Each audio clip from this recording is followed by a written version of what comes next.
She thought the young black doctor would judge her, but what he did shocked everyone. Waverly Sinclair clutched her purse tighter as she walked through the doors of Detroit General Hospital's emergency room at 2 a.m. Her blonde hair was disheveled, her designer clothes wrinkled, and her blue eyes darted nervously around the crowded waiting area, filled with people who looked nothing like her. At 28, Waverly had lived her entire life in the wealthy suburbs of Bloomfield Hills, surrounded by people who shared her background, her beliefs, and unfortunately, her prejudices. She'd never been in a public hospital before, never been the minority in any room, and the fear coursing through her had little to do with her medical emergency. Her hand instinctively went to her swollen jaw, where an infected wisdom tooth was causing excruciating pain that had finally driven her from her comfortable world into this one. "Next," called the triage nurse, a middle-aged Latina woman with kind eyes. "I need to see a doctor immediately," Waverly said, her voice carrying the entitled tone she'd been raised to use. "I have excellent insurance, and I can pay whatever." "Ma'am, everyone here needs to see a doctor. Please take a seat and wait your turn." Waverly looked around the waiting room, at the tired mother holding a crying baby, the elderly man clutching his chest, the teenager with blood seeping through a makeshift bandage on his arm. For the first time in her privileged life, money couldn't buy her way to the front of the line. 2 hours later, her name was finally called. "Waverly Sinclair? Room 7. She followed the nurse down a hallway that smelled of disinfectant and desperation, her anxiety mounting with each step. When the door opened, her heart sank.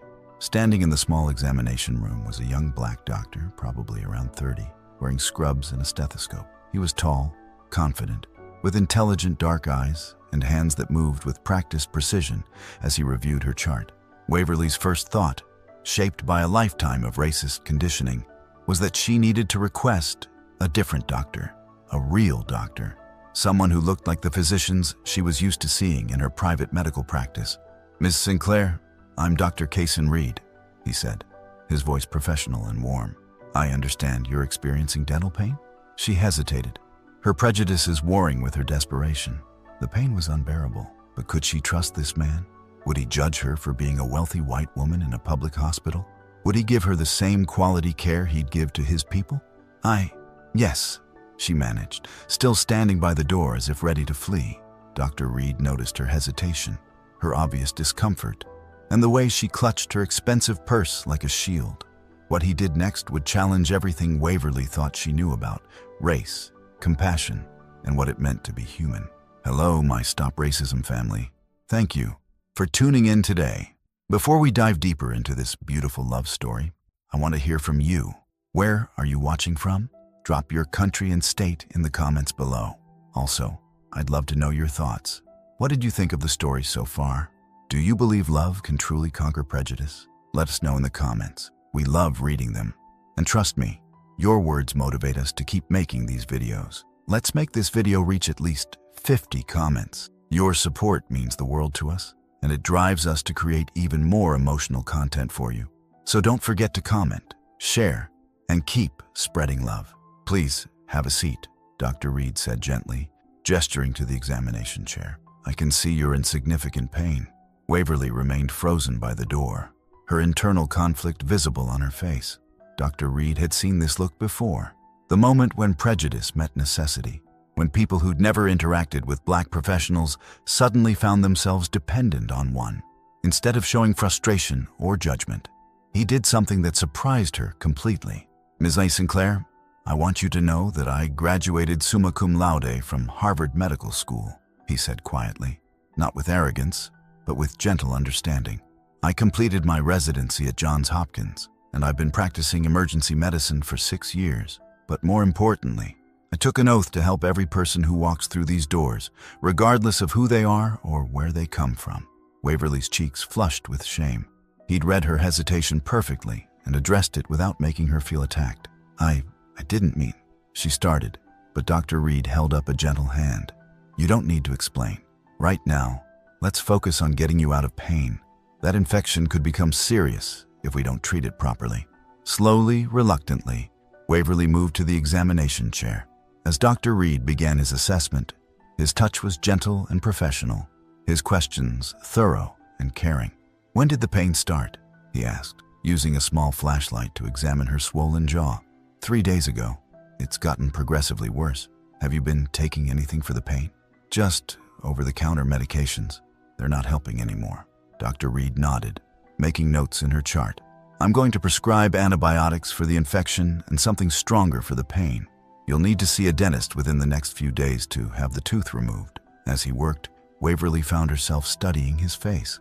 There was no condescension, no judgment about her obvious prejudice, no attitude about her wealth or privilege. Just professional competence mixed with genuine concern for her well-being. Dr. Reid, she said suddenly, why are you being so kind to me? He paused in his writing and looked at her directly. Because you're in pain, and I'm a doctor. It's really that simple. But you could tell I was uncomfortable. You knew I was judging you. Mrs. Sinclair, I've been judged my entire life. For my skin color, my age, my competence. I learned a long time ago that responding to judgment with compassion changes more hearts than responding with anger. I'm sorry, she whispered, tears forming in her eyes. I'm so sorry for the way I reacted. Apology accepted. Now, let's get you feeling better. As Dr. Reid continued his treatment, Waverly realized she was experiencing something she'd never felt before. Shame about her own prejudices and gratitude toward someone she'd initially dismissed. 5 days later, Waverly found herself back at Detroit General Hospital. But this time, she wasn't a patient. She carried a large gift basket filled with gourmet coffee, pastries, and thank you cards, feeling nervous for entirely different reasons than her first visit. The emergency room was just as busy as before, but now she saw it differently. Instead of feeling threatened by the diversity around her, she noticed the dedication of the staff, the care they showed every patient, regardless of background, the way they worked tirelessly to help people in their worst moments. Excuse me, she said to the triage nurse she'd met before. Rosa Martinez. I'm looking for Dr. Cason Reid. I was a patient of his earlier this week. Rosa's face lit up with recognition. Oh, you're the dental emergency. How are you feeling? Much better, thanks to Dr. Reid. Is he working today? He's in room 12 with a patient, but he should be free in a few minutes. You can wait over there. As Waverly sat in the waiting area, she overheard conversations that opened her eyes even further. A young black mother was explaining to her son why they had to wait, teaching him patience and respect for the medical staff. An elderly white man was chatting comfortably with a Latino family, their children playing together on the floor. This wasn't the dangerous, divided world she'd been taught to fear.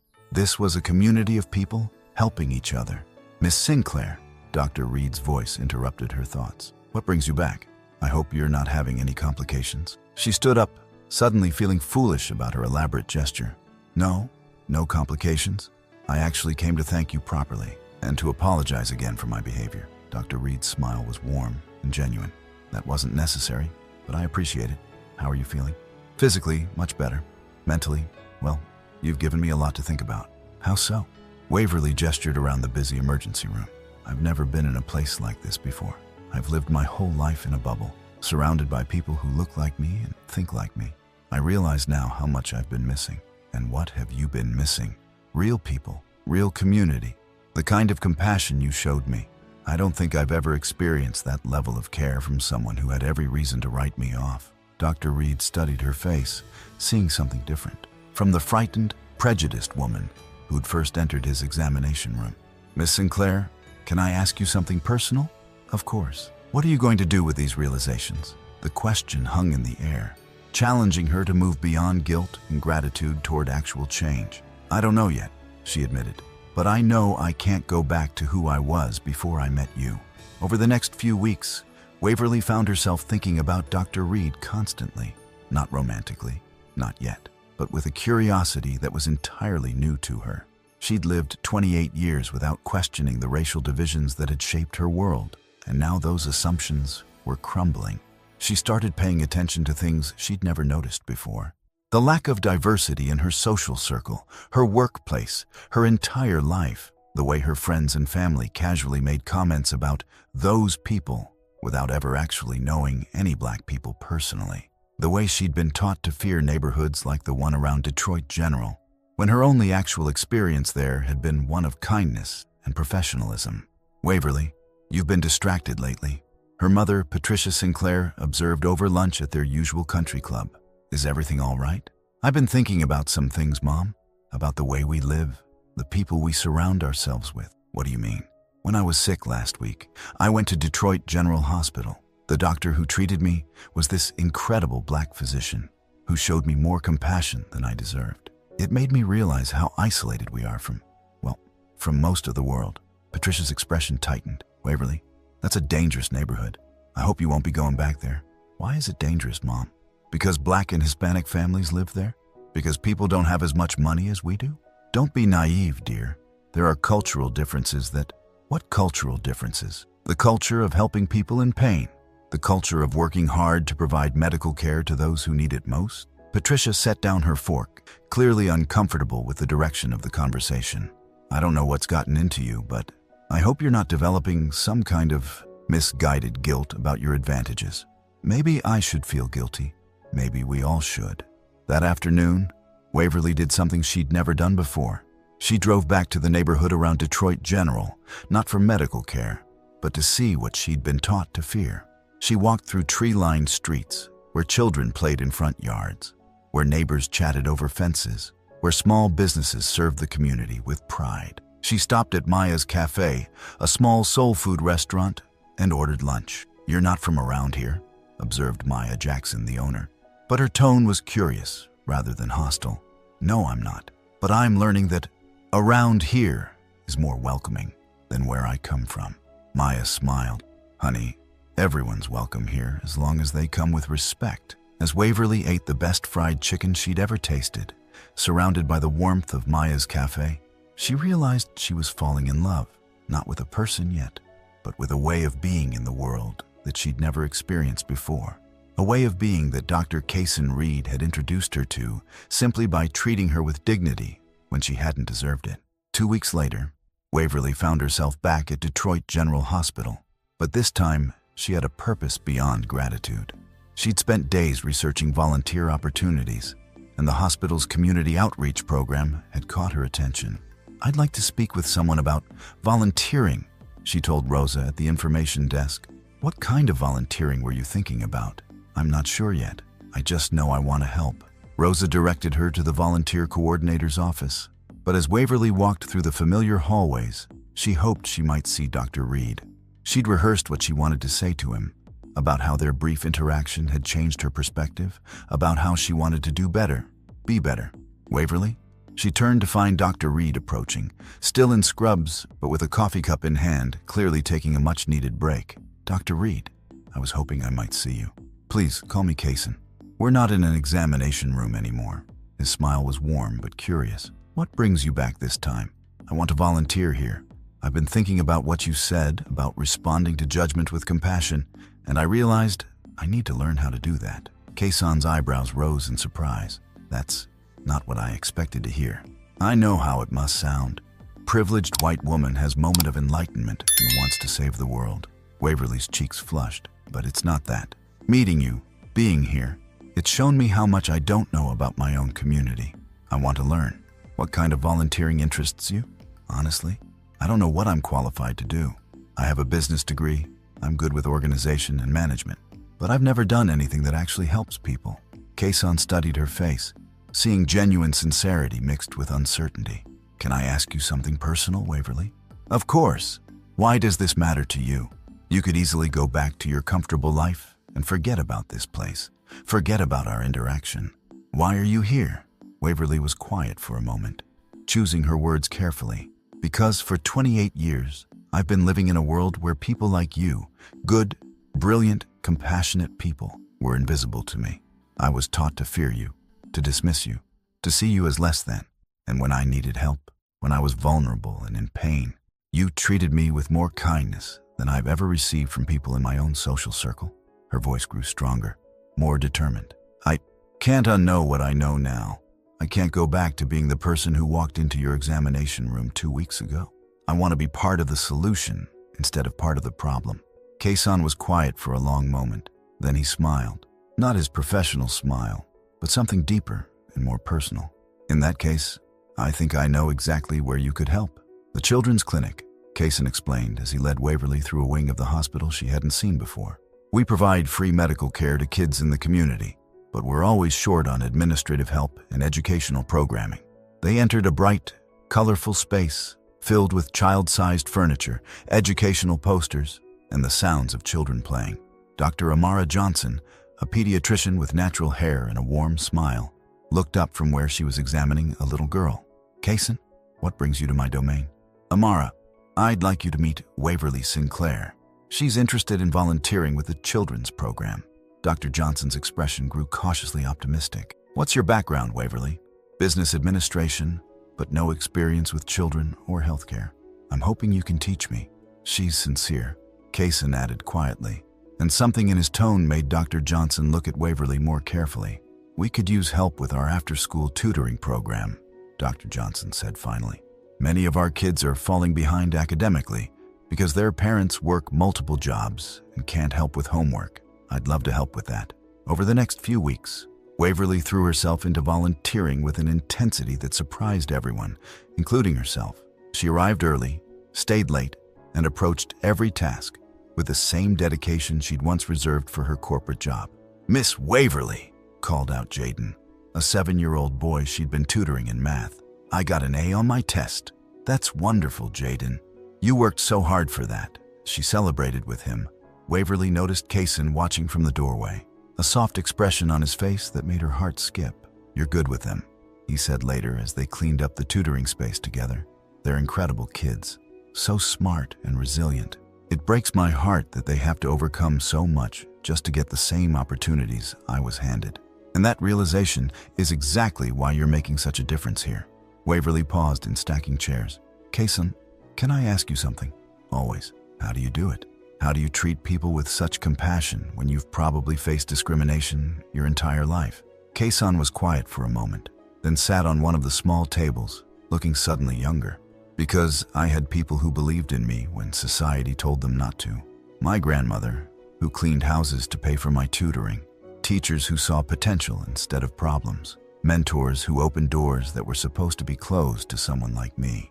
And now doing the same for others. We're all doing the same for others, including you, whether you realize it or not." "What do you mean?" "Jaden's never had a tutor who looked like you before. You're showing him that kindness and intelligence come in all colors, just like you learned that from me." As autumn turned to winter, Waverly's life began to revolve entirely around her work at the hospital. She'd taken a leave of absence from her marketing job, much to her family's dismay, and was spending 40 hours a week in the children's clinic. "Waverly, this has gone on long enough," her mother said during one of their increasingly tense phone calls. "You're throwing away your career for some misguided charity work." "I'm not throwing anything away, Mom. I'm finding purpose for the first time in my life." "Purpose?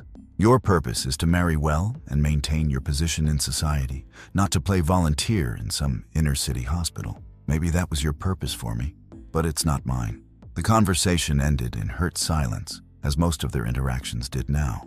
Waverly was discovering that changing your worldview often meant losing the people who preferred the old version of you. But she was gaining something too, a sense of belonging she'd never experienced before. "You've been quiet today," Cason observed, as they shared Chinese takeout in the break room after a particularly busy afternoon. It had become their routine, working together, eating together, talking about everything from medical cases to childhood memories to dreams for the future. "Just thinking about how much my life has changed since that night I came to the ER. Regrets? None. But it's strange to realize that the people I thought were my friends only liked me when I reflected their values back to them. Now that I'm questioning those values." "You're finding out who your real friends are." "I'm finding out I didn't have many real friends." Waverly picked at her lo mein, then looked up at him. "Can I tell you something?" "You know you can tell me anything. I think I'm falling in love with." The words hung in the air between them, brave and vulnerable and completely honest. Cason set down his chopsticks, his expression serious but not unkind. "Waverly, I know it's complicated. I know our backgrounds are completely different. I know I was exactly the kind of person you probably thought you'd never be involved with. It's not about backgrounds or what I thought," Cason said gently. "It's about making sure this is real. Making sure you're not confusing gratitude or guilt or the excitement of a new world with love. How can I prove to you that it's real? You don't have to prove anything to me. You have to be honest with yourself." He reached across the table and took her hand. Waverly, I've been falling for you too, but I need to know that you're choosing me, not the idea of me, not the redemption story or the way loving me makes you feel better about your past. Then what do you need to know? I need to know if you'd still choose me if it cost you everything else. How's this story hitting you so far? Tell us in the comments. If you're loving it, type 1. If not, type 0. We want to know what you think. The test came sooner than either of them expected. 3 weeks later, Waverly received a call from her father's assistant requesting her presence at a family dinner. Formal, mandatory, and with a tone that suggested consequences for refusal.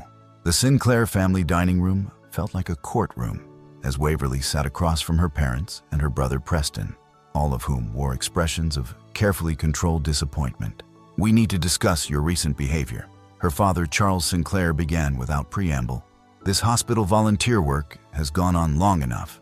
I'm helping children get the educational support they need. How is that a problem?" "The problem," her mother interjected, "is that you're throwing away everything we've worked to build. Your reputation, your social standing, your future prospects." "My future prospects?" Preston leaned forward, his expression smugly superior. "We know about the doctor, Waverly. Your little infatuation with that black physician." Waverly's blood ran cold. "How do you know about Cason?" "We hired a private investigator," Charles said matter-of-factly. "We needed to understand what was driving this sudden personality change. You had me followed. We had you protected," Patricia corrected, "from making a mistake that would ruin your life." Charles pulled out a manila folder and slid it across the table. "Dr. Cason Reid. Impressive credentials, I'll admit, but completely inappropriate for someone in your position." "My position? A Sinclair doesn't date down, Waverly. We've spent generations building this family's reputation, and we won't allow you to destroy it for some misguided romance." Waverly stared at the folder containing what was essentially a dossier on the man she loved and felt something harden in her chest. "Date down? Cason is a Harvard-educated physician who saves lives every day. How exactly is that dating down?" "You know what I mean." Charles's voice was ice cold. "Yes, I know exactly what you mean, and it's disgusting." Preston smiled maliciously. "Here's what's going to happen, sister dear. You're going to end this relationship immediately. Stop this volunteer nonsense and return to your proper place in society. Or you'll be cut off from the family trust, your inheritance, and everything that comes with the Sinclair name." "You're giving me an ultimatum?" "We're giving you a choice," Patricia said, her voice full of fake sympathy. "Your family and your future, or this infatuation that will only lead to heartbreak." Waverly looked around the table at these people who shared her DNA but no longer shared her values. She thought about Cason's question. Would she still choose him if it cost her everything else? "I choose Cason," she said quietly. "I choose the children I work with. I choose the person I've become since I learned what real compassion looks like." "Then you're no longer our daughter," Charles said with finality. "Good," Waverly replied, standing up. "Because I'm no longer the daughter you raised." Waverly drove straight from her family home to the hospital, her hands shaking as she realized the magnitude of what had just happened. She'd been disowned, cut off financially, erased from the only life she'd ever known, and she felt lighter than she had in years. She found Cason in the emergency room, just finishing up with a patient. When he saw her face, he immediately guided her to a quiet corner. "What happened?" "My family knows about us. They gave me an ultimatum. Choose them or choose you. And I chose you. I chose us. I chose the life I want to build, not the one I was born into." Cason studied her face, seeing determination mixed with fear and uncertainty. "Waverly, what does that mean practically? How will you live? Where will you go?" "I don't know. I've never lived without family money. Never had to think about rent or groceries or health insurance." She laughed, a sound that bordered on hysteria. "I'm 28 years old, and I'm about to learn how to be a real adult. Are you sure about this? Because once you walk away from that world, it's very hard to go back." "I'm sure. I've never been more sure of anything in my life." She reached for his hands. "Cason, these past few months working with you, learning from you, falling in love with you, I've discovered who I really am underneath all the privilege and prejudice. I can't go back to being the person who was afraid of you because of your skin color. And I can't ask you to give up everything for me. You're not asking, I'm choosing." Waverly's voice grew stronger. "Besides, I'm not giving up everything. I'm giving up everything that was keeping me from becoming the person I want to be." Cason pulled her into his arms, holding her close as the reality of their situation settled around them. "What do we do now?" Waverly asked, her voice muffled against his chest. "Now we figure it out together. You can stay with me while you find your own place. You can apply for a full-time position here at the hospital. The children's clinic has been trying to hire a program coordinator for months. You'd want me to move in with you. Waverly, I love you. Not because you're rebelling against your family, not because you're learning to see the world differently, but because of who you are when all the external pressures are stripped away. You're kind, intelligent, dedicated, and brave enough to choose love over fear. I love you too. I love your compassion, your strength, the way you see the best in people even when they don't deserve it. I love the man who treated a prejudiced woman with dignity when he could have turned her away. So we're really doing this? Building a life together despite everything that should keep us apart? Especially because of everything that should keep us apart. We're proof that love is stronger than the things that divide us. 6 months later, Waverly stood in the small apartment she shared with Cason, looking at the acceptance letter in her hands, with tears of joy streaming down her face. "I got in," she whispered. Then louder, "Cason, I got in." He emerged from the kitchen where he'd been making dinner, still wearing his scrubs from a long shift at the hospital. Got in where? Wayne State University's social work program. Full scholarship based on my work at the clinic. She threw her arms around him, the letter crumpling between them. "I'm going to become a licensed social worker, so I can do this professionally." "That's incredible. I'm so proud of you." The apartment was tiny compared to the mansion she'd grown up in, furnished with secondhand finds and yard sale treasures, but it was filled with laughter, love, and a sense of purpose that her childhood home had never possessed. "How was your day?" she asked, settling into their evening routine of sharing stories from work. "We had a little girl come in today, maybe 8 years old with a broken arm. Her mother was terrified because they don't have insurance. What did you do?" "Connected them with the charity care program, made sure they knew about the children's clinic for follow-up care. But what struck me was what the little girl said when I was putting on her cast." "What?" "She asked if I was going to fix her arm as good as new, and when I said yes, she said, 'My teacher says black doctors are just as good as white doctors, but I think you're even better because you have kind eyes.'" Waverly felt her heart swell. Kids see what adults miss. "Speaking of which, I have something to tell you." Cason's expression grew serious. "The hospital is offering me the position of Chief of Emergency Medicine." "Cason, that's amazing. You deserve it so much. There's a catch. It would mean longer hours, more administrative work, less time with patients, but more opportunity to change policies, to hire diverse staff, to make the kind of systematic changes we've been talking about." "Exactly. But I wanted to discuss it with you before I give them an answer. We're partners in this."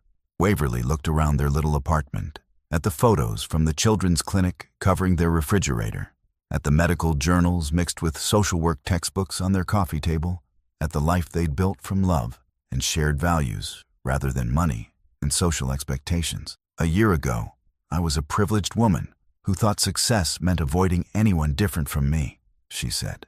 "Now I'm with the man I love, doing work that matters, building something real, and I think Chief of Emergency Medicine Cason Reid has a nice ring to it." 2 years later, Detroit General Hospital's cafeteria was transformed into something magical. White flowers and string lights hung from the ceiling, turning the institutional space into a warm, intimate venue. The guest list was unlike any wedding Waverly could have imagined in her previous life. Dr. Amara Johnson served as maid of honor, while Dr. Marcus Williams, Cason's best friend from medical school, stood as best man. The folding chairs were filled with hospital staff, children from the clinic, neighborhood families, and a few unexpected faces. "I can't believe they came," Waverly whispered to Cason as they stood at the makeshift altar. In the third row sat her brother Preston and his wife, looking uncomfortable but present. After months of silence, Preston had reached out, saying he'd been wrong about Cason and wanted to be part of his sister's new life. "People can change," Cason whispered back. "You're living proof of that." As Pastor Williams from the community church began the ceremony, Waverly reflected on the journey that had brought them here. She now worked full-time as a social worker specializing in pediatric cases, while Cason had revolutionized emergency care protocols as Chief of Emergency Medicine. 2 years ago, Pastor Williams said to the gathered crowd, these two young people were strangers from different worlds. Today, they stand before us as partners who've proven that love can bridge any divide, heal any wound, overcome any obstacle. When it came time for vows, Waverly spoke first. Cason, when I met you, I was broken in ways I didn't even understand. You could have dismissed me, judged me, turned me away because of the prejudice I carried. Instead, you showed me what real strength looks like. The strength to respond to hate with love, to fear with compassion, to ignorance with patience. Her voice grew stronger as she continued. You didn't just heal my infected tooth that night. You healed my infected heart, my infected mind, my infected soul. You showed me that the color of someone's skin has nothing to do with the content of their character. You taught me that privilege is only meaningful when it's used to lift others up. Cason's vows brought tears to many eyes. Waverly, you've shown me that people can change, that redemption is possible, that love really can conquer prejudice. You've proven that courage isn't the absence of fear. It's choosing what's right despite the fear. You walked away from everything comfortable and familiar to build something real with me. When Pastor Williams pronounced them husband and wife, the cafeteria erupted in cheers. As they kissed, 8-year-old Jaden, now in 3rd grade thanks to Waverly's tutoring, shouted, "Miss Waverly is married to Dr. Cason," and the whole room dissolved into laughter. The reception was a celebration unlike anything Waverly's old world would have recognized. Maya Jackson from the Soul Food Cafe had catered the dinner, filling the room with the smells of fried chicken, mac and cheese, and cornbread. The hospital's maintenance staff had volunteered to serve as waiters, and the pediatric nurses had decorated the tables with handmade centerpieces created by the children from the clinic. "Speech! Speech!" called out Rosa Martinez from the registration desk. Cason stood, pulling Waverly up beside him. 2 years ago, a scared woman walked into my emergency room with an infected tooth and a heart full of prejudice, he began. Today, that same woman is my wife, my partner, and living proof that people can change when they're willing to do the hard work of growth. Waverly took the microphone, looking out at the faces that had become her chosen family. I used to think that loving someone meant finding someone just like you. I learned that real love means choosing someone who challenges you to become better than you thought possible. She squeezed Cason's hand. My husband didn't just save my tooth, he saved my soul. As the evening continued, with dancing to a mix of gospel, R&B, and the classical music that reminded Waverly of her old life, she noticed her brother Preston talking earnestly with Dr. Johnson about volunteer opportunities at his law firm. He's really trying, Cason observed, following her gaze. Change isn't easy for people like us. We've been comfortable in our ignorance for so long. But you changed. I had the right teacher. Later, as they slow danced to Luther Vandross singing Here and Now, Waverly marveled at how perfect this felt. Not perfect because it was fancy or expensive, but perfect because it was real, built on love and shared values rather than social expectations. Mrs. Reid, Cason murmured against her ear. Any regrets? Only one. What's that? I regret that it took me 28 years to find you. I regret all the time we lost because I was too blind to see what really matters. We found each other when we were supposed to. Everything that happened before led us to this moment. As the night wound down and they said goodbye to their guests, Waverly realized she'd never felt more at home in her own skin. The scared, prejudiced woman who'd walked into Detroit General that night was gone, replaced by someone stronger, kinder, and infinitely more capable of love. 5 years after their wedding, Dr. Waverly Reid stood in the same emergency room where she'd first met her husband. But this time she wore scrubs and a badge that read, Social Work Director. The hospital had created the position specifically for her after she'd completed her MSW and proved that social work integration could revolutionize patient care. Dr. Reid to room 7, came the announcement over the intercom, and Waverly smiled. She still got a thrill hearing herself called doctor, even though her PhD in social work was relatively new. Room 7, the same room where she'd first encountered Cason and his unexpected compassion. Inside, she found a familiar scene.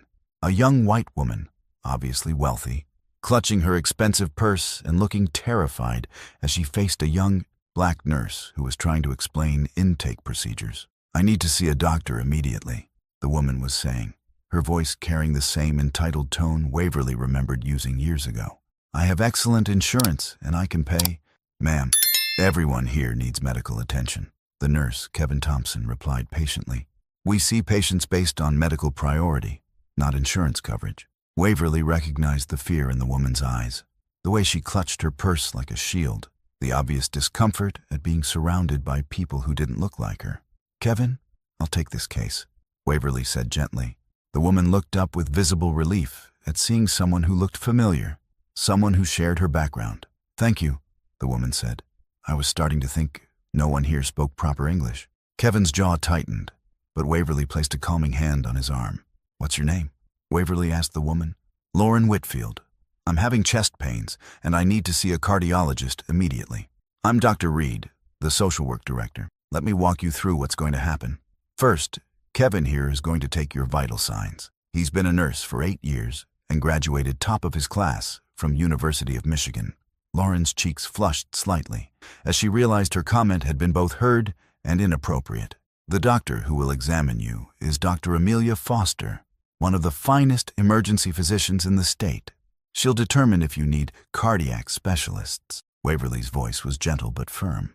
Everyone here is highly qualified and will treat you with the same excellent care they provide to every patient.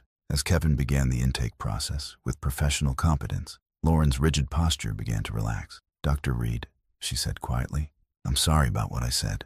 I'm just scared. I understand being scared. I was once exactly where you are, terrified and making assumptions about people based on what they looked like rather than who they were. What changed? Waverly smiled, thinking of the journey that had brought her to this moment. A young black doctor showed me kindness when I didn't deserve it. He taught me that healing happens when we see each other's humanity instead of our differences. Did that doctor become someone special to you? He became my husband.